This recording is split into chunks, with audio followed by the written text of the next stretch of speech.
जगह दें और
বড় করে তোলা,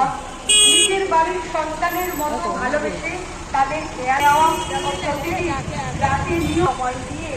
দিন বা রাত সময় না দেখে ঈশ্বরের প্রকৃত সত্য শ্রীমতী পার্বতী বাড়ি